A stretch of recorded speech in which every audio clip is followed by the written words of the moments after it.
Hello जय हिंद साथियों, राम राम नमस्कार। ओके क्लासेज में आप सभी दोस्तों का एक बार फिर से स्वागत है। आज के इस वीडियो में हम बात करेंगे एसएससी एमटीएस परीक्षा 2024 के बारे में।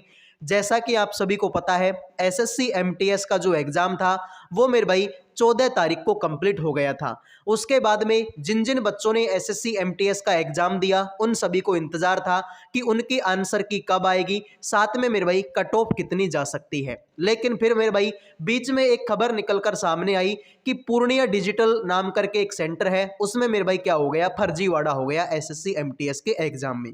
तो मेरे भाई अब बहुत सारे चैनलों पर आपको ये बातें बताई जा रही है कि मेरे भाई भर्ती क्या होगी, रद्द होगी। ठीक है, तो मेरे भाई क्या भर्ती रद्द होगी, आंसर की कब आएगी, अभी तक आंसर की क्यों नहीं आई, और मेरे भाई कट ऑफ कितनी जा सकती है, इन चारों चीज़ों के ऊपर मैं आज के इस वीडियो में बात करने वाला हूं। तो बिल्कुल रियल और ऑथेंटिक जानकारी आपको यहां पर दी जाएगी। इधर उधर कहीं पर भी भटकने की कोई जरूरत नहीं है। कोई आपको बोले कि भर्ती रद्द होगी या नहीं होगी, तो इन सभी चीज़ों के बारे में मैं आपको एकदम रियल जानकारी देने वाला हूं। तो फटाफट से मेरे भाई चैनल को कर दो सब्सक्राइब, वीडियो को कर दो लाइक। ठीक है, तो मेरे भाई देखो, पहला क्वेश्चन जो आप सभी के मन में अब ये उठ रहा होगा कि भाई फर्जीवाड़ा तो बहुत तगड़ा हो गया, क्योंकि मेरे भाई आप सभी को पता है, आपने खबर पढ़ी होगी जिसमें मेरे भाई आप लोगों को बताया गया था कि जो पूर्णिया डिजिटल नाम करके जो सेंटर है, इसमें मेरे भाई क्या हुआ, हर दिन के 10 फर्जी अभ्यर्थी यानी 10 फर्जी विद्यार्थी यहां पर बैठाए जाते थे, वो भी प्रत्येक पारी में। यानी कि पर डे के 30 विद्यार्थी ऐसे हो गए जो बिल्कुल फर्जी बिठाए जाते थे एग्जाम देने के लिए। तो मेरे भाई इन सभी चीजों को लेकर कहीं ना कहीं आपके मन में भी ये बात चल रही होगी कि क्या ये भर्ती रद्द हो जाएगी क्या। और मेरे भाई बहुत सारे चैनलों पर, जैसा मैंने आपको शुरू में बताया कि भर्ती रद्द को लेकर कुछ ऐसा बताया जा रहा है, तो मैं आपको बता दूं, देखो मेरे भाई एक सेंटर का फर्जीवाड़ा अभी आप लोगों के सामने आया। ठीक है, वैसे तुम और मैं कुछ भी बोल दें कि भाई एक सेंटर पर फर्जीवाड़ा हुआ है, जरूरी थोड़ी है भाई एक पर ही हुआ होगा। हो सकता है कि क्योंकि ऑल इंडिया की भर्ती है, हो सकता है कि मेरे भाई और भी सेंटरों पर क्या हुआ हो, फर्जीवाड़ा हुआ हो। ठीक है, लेकिन मेरे भाई मैं आपको बता दूं, तुम्हारे बोलने से और मेरे बोलने से कुछ भी नहीं होता जब तक एसएससी की तरफ से कोई क्लियरिफिकेशन नहीं आता कि हाँ मेरे भाई इसी सेंटर पर फर्जीवाड़ा हुआ है या और भी सेंटरों पर फर्जीवाड़ा हुआ है। और ये तो देखो कन्फर्म है कि अगर एक सेंटर पर फर्जीवाड़ा हुआ है तो उस कंडीशन में आपकी भर्ती तो रद्द नहीं होगी। ठीक है, तो मेरे भाई एक चीज तो पहला क्वेश्चन हमारा यहां से क्लियर हो गया। आपको किसी भी चैनल पर कुछ भी बताया जाए कि भर्ती रद्द होगी या नहीं होगी, तो मेरे भाई ऑथेंटिक जानकारी बिल्कुल आप सभी के सामने है। मैं आपको फिर बता रहा हूं कि जब तक एसएससी खुद क्लियर किसी चीज को नहीं करती, किसी भी चीज के बारे में कुछ भी नहीं कहा जा सकता। बैठकर तो तुम भी और मैं भी कुछ भी सोच सकते हैं और कुछ भी बोल सकते हैं, अदर चैनल पर भी कुछ भी बोला जा सकता है, कुछ भी सोचा जा सकता है, उस पर कोई रोक नहीं है।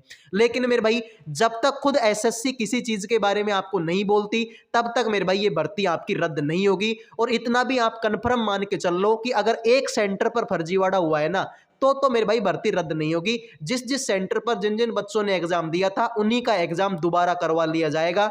लेकिन मेरे भाई भर्ती को तो रद्द नहीं किया जाएगा, क्योंकि मेरे भाई भर्ती रद्द करने में तो फिर बहुत ज्यादा लफड़े हो जाएंगे। ठीक है, तो ऐसा तो नहीं होगा। ठीक है, तो पहला क्वेश्चन क्लियर कि भर्ती रद्द नहीं होगी। नोट कर लो मेरे भाई, भर्ती रद्द आपकी नहीं होगी। दूसरी मेरे भाई आप सभी को पता है कि आंसर की के लिंक को आए हुए मेरे भाई आज मैंने आपको बता दिया था कि भाई लगभग ठीक है, लगभग 96 घंटे आपके हो चुके हैं आंसर की के लिंक को आए हुए, लेकिन अभी तक आंसर की आपकी नहीं आई। ठीक है, जबकि मोस्टली केस में होता ऐसे है कि जब भी आंसर की का लिंक आता है उसके 24 घंटे या 48 घंटे के अंदर अंदर आपकी आंसर की आ जाती है। लेकिन मेरे भाई यहां पर एमटीएस की आंसर की को लिंक को आए हुए 96 घंटे का टाइम हो चुका है, लेकिन अभी तक आंसर की आपकी नहीं आई। तो उसका रीजन मैंने आपको बता दिया, यही रीजन है मेरे भाई, ये भर्ती में धांधली। ठीक है भाई, ये भर्ती में जो धांधली आपकी हुई है इसी की वजह से आपकी आंसर की पर रोक लगाई है। जब तक एसएससी इसके बारे में कुछ भी क्लियर नहीं करती, आपकी आंसर की आपको देखने को नहीं मिलेगी। तो मेरे भाई मोस्ट चांस तो यही बनते हैं कि आपकी जो आंसर की है 25 या 26 तारीख के आसपास में आ जाएगी। लेकिन भाई जब तक एसएससी कुछ क्लियर नहीं करती तब तक है ना कुछ भी ठीक है, बेवकूफ़ी की बात है। बस चांस ये है कि 25 या 26 तारीख तक आपकी क्या आ जाएगी, आंसर की आपको देखने को मिल जाएगी। अगर मैं बात करता हूं मेरे भाई किसके बारे में, कट ऑफ के बारे में, तो जैसा कि मैंने आपको पहले ही बताया कि भाई यहां पर आप देख लो, राजस्थान में 49% छात्र उपस्थित थे, मध्य प्रदेश और पश्चिम बंगाल में 47%, पश्चिमी क्षेत्रों में ठीक है भाई आपके 50%, दिल्ली में मेरे भाई 52%, यानी कि मेरे भाई 50% के आसपास में आपकी अटेंडेंस यहाँ पर रही थी। तो मेरे भाई जो भी बच्चे यूआर कैटेगरी के, ओबीसी कैटेगरी के और ईडब्ल्यूएस कैटेगरी के हैं, जिन बच्चों के 115 नंबर के आसपास में नंबर है, वो मेरे भाई कट ऑफ की रेस में है। क्योंकि भाई अभी तो ये नंबर ऊपर से मेरे भाई अभी नॉर्मलाइजेशन और होगा, तो मेरे भाई ये नंबर आपके बढ़ेंगे। तो जिन बच्चों के नंबर 113, 114, 115 नंबर है, वो सारे के सारे मेरे भाई क्या है, कट ऑफ की रेस में है। उनके ठीक है, उनका सिलेक्शन होने के पूरे पूरे चांस है। बाकी अगर मैं बात करता हूं एससी और एसटी कैटेगरी की, तो जिन बच्चों के नंबर 105 नंबर के आसपास में है, वो बच्चे मेरे भाई कट ऑफ की रेस में है, क्योंकि अभी तो नॉर्मलाइजेशन होना बाकी है। एक्स सर्विसमैन की अगर मैं बात करता हूं, तो मेरे भाई एक्स सर्विसमैन की अगर मैं बात करता हूं, तो जिन बच्चों के 80 के आसपास में नंबर है, वो मेरे भाई ये कट ऑफ की रेस में है। तो ये सारी बातें थी मेरे भाई। तो पहला पॉइंट मैंने क्लियर कर दिया कि भर्ती तो रद्द नहीं होगी। आंसर की कब तक आएगी ये भी मैंने आपको बता दिया, 25 से 26 तारीख तक। मैंने आपको ये भी बता दिया आंसर की क्यों नहीं आई, क्योंकि मेरे भाई भर्ती में क्या हो गया, फर्जीवाड़ा हो गया। साथ में मेरे भाई कट ऑफ कितनी जा सकती है वो भी मैंने आप लोगों को बता दी। ठीक है, तो बाकी आपका इस फर्जीवाड़े को लेकर क्या कहना है, दोबारा एग्जाम होना चाहिए नहीं होना चाहिए, ठीक है, या फिर उसी सेंटर का होना चाहिए जहां पर फर्जीवाड़ा हुआ है, या फिर सबका एग्जाम दोबारा होना चाहिए, आपका इस बारे में क्या कहना है वो आप कमेंट के माध्यम से बता सकते हैं। ठीक है, जानकारी पसंद आई हो तो लाइक कर दो, और इधर उधर के मेरे भाई फर्जी वीडियो को मत देखो मेरे भाई, कुछ नहीं होने वाला। ठीक है, तैयारी करते रहिए और आगे बढ़ते रहिए। ठीक है, तो अगले वीडियो में मिलेंगे। जय हिंद, जय भारत।